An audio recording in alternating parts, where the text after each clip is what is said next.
In a way, yes, I do. However, it's also been one of the greatest obstacles to my becoming Muslim. I don't think there is any group of people that are closer in the philosophies and in the understanding of how reality works than the indigenous people.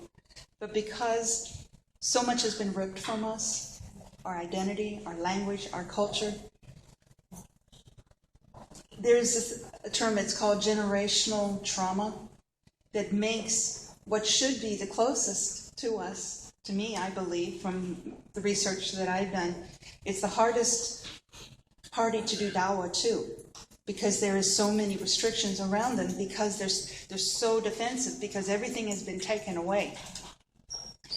But I do think that internally, metaphysically, it helped me to recognize what the truth was, but trying to pass that on in the community, it's a very hard sell, unfortunately. There are several Indians that have become Muslim, and there are groups out there. Well, there's a couple places where there actually are masjids on reservations, and there is a group that I'm a part of online. But even getting them to talk amongst ourselves, because there is so much trauma induced and so much defense and so much that we lose from our families. You know, my dad went to his grave denying I was his daughter. You know, when my mother remarried, I heard it secondhand because she's not in my life, and I had to steal pictures of her wedding from another Facebook page because I wasn't invited.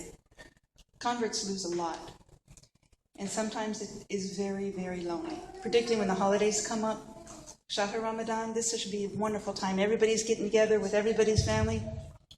We don't have family. Should come and make Ramadan with us. Invite me, brother. We go to the masjid. Oftentimes, few people will even say salams. You know, you'll get a salam here or there, but you don't get too many invitations. Our holidays are some of the loneliest times there is for converts. We go home alone. Eid, we go for prayer and say salam to everybody, and then everybody goes off to their families, and we speak a different language, we come from a different culture, we look a little bit different.